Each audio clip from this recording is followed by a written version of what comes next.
warahmatullahi wabarakatuh. Kami dari kelompok 2 akan menampilkan video tentang prosedur keterampilan konsep bermain hospitalisasi dan antisipatory goal dance pada anak. Dengan peran-perannya, Saya Dwi Putri Januarti sebagai bidan. saya Endah Dwi Oktavika sebagai asisten bidan.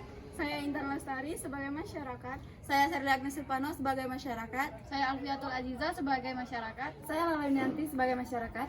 Saya Melsa Fiona Agustin sebagai masyarakat. Selamat menyaksikan. Assalamualaikum warahmatullahi wabarakatuh. Waalaikumsalam warahmatullahi wabarakatuh. Maaf, sebelum kita perkenalan dulu ya ibu-ibu. Perkenalkan, saya bidan Putri Januarti dan ini asisten saya Endah Dwi Oktavika. Di sini kami berdua akan menyampaikan dua materi, yaitu saya sendiri menyampaikan tentang materi anticipatory guidance dan asisten saya akan menjelaskan tentang materi Aktivitas bermain hospitalisasi pada anak. Baiklah, kita mulai saja ya ibu-ibu.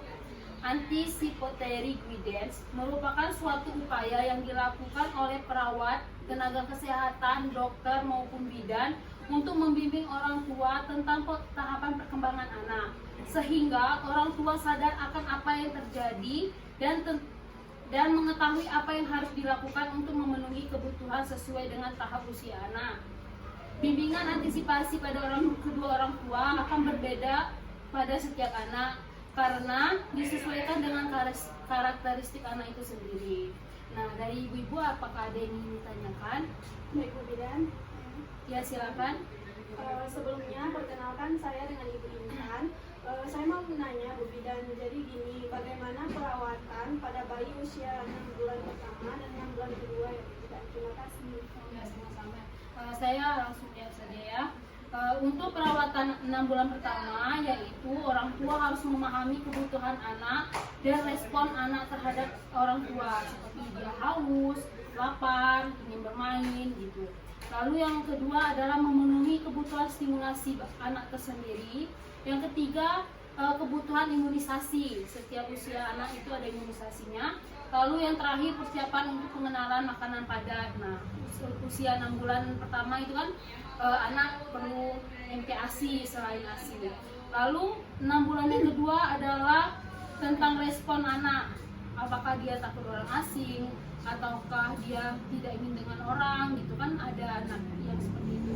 Lalu yang kedua, bimbingan orang tua terhadap anak tentang disiplin waktu, disiplin waktu makan. Lalu yang terakhir adalah pencegahan cedera karena peningkatan keterampilan motorik anak dan rasa keingin-tahuan anak. Itu ya, baik.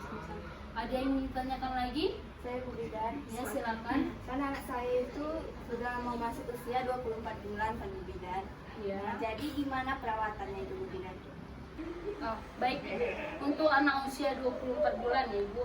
Nah, untuk anak usia 24 bulan ini, kebutuhan anak untuk melibatkan dalam kegiatan dengan cara meniru. Biasanya anak ini mulai meniru kegiatan kita, cara berbicara kita gitu. Karena dengan kegiatan sehari-harinya. Lalu yang kedua, pendekatan yang dilakukan dalam toilet dan sikap menghadapi keadaan-keadaan seperti buang air besar, seperti buang air kecil. Itu kita mulai mengajarkan, misalnya seperti jika tidak menggunakan pampers, bisa ke kamar mandi. Jika ingin buang air besar, kita ajarkan masuk ke kamar mandi. Lalu proses berpikir, misalnya melalui bahasa yang digunakan, tindakan maupun melihat kejadian dari perspektif yang lain gitu. Untuk diajarkan bahasa-bahasa daerah mungkin dari ibu dan bapak gitu kan. Lalu yang terakhir adalah disiplin, harus tepat, berstruktur dengan benar dan nyata. Ajukan alasan yang rasional kepada anak, hindari agar anak kebingungan terhadap penjelasan kita. Itu. Gimana Bu? Terima kasih Bu Bidan. Baik, sama-sama. Ada yang ingin bertanya lagi Bu? Saya Bu Bidan. Ya, silakan. Sebelumnya perkenalkan saya Ibu Serli. Saya ingin bertanya, jika usia remaja itu gimana ya Bu Bidan? Kan sudah mulai susah diatur. Baik, untuk usia remaja yang pertama kita harus terima remaja sebagai manusia biasa. Yang kedua, hargai ide-idenya. Yang ketiga, biarkan remaja mempelajari dan melakukan hal-hal yang disukai. Yang keempat, berikan batasan yang jelas dan masuk akal. Yang keempat, hargai privasi remaja. Ya, lalu berikan kasih sayang tanpa menuntut. Gunakan pertemuan keluarga untuk merunding masalah dan menentukan aturan-aturan. Lalu yang terakhir adalah orang tua juga harus menyadari bahwa mereka ingin mandiri, sensitif terhadap perasaan dan perilaku yang mempengaruhinya, teman-temannya, berupa hal yang sangat penting dan memandang segala sesuatu sebagai hitam atau putih, baik atau buruk. Gitu. Gimana Bu, sih Bu? Baiklah, kepada ibu-ibu apakah masih ada yang ingin bertanya? Saya Rumila. Ya, silakan Bu. Baiklah, sebelumnya perkenalkan saya Ibu Afia. Saya ingin bertanya pada Bu Bidan. Apa pencegahan kecelakaan yang bisa kita lakukan terhadap anak? Baik, akan saya jawab ya.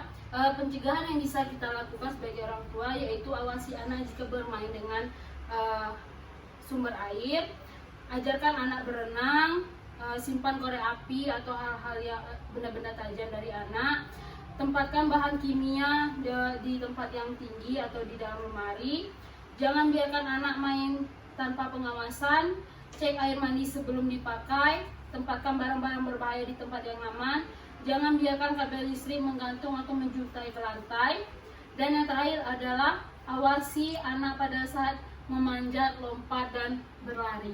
Gitu. Apakah ada yang ingin bertanya lagi?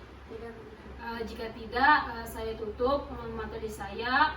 Materi selanjutnya akan disampaikan oleh asisten saya. Kepada asisten saya dipersilakan.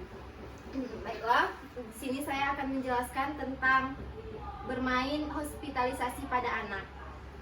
Bermain merupakan cerminan kemampuan fisik, intelektual, emosional, dan sosial.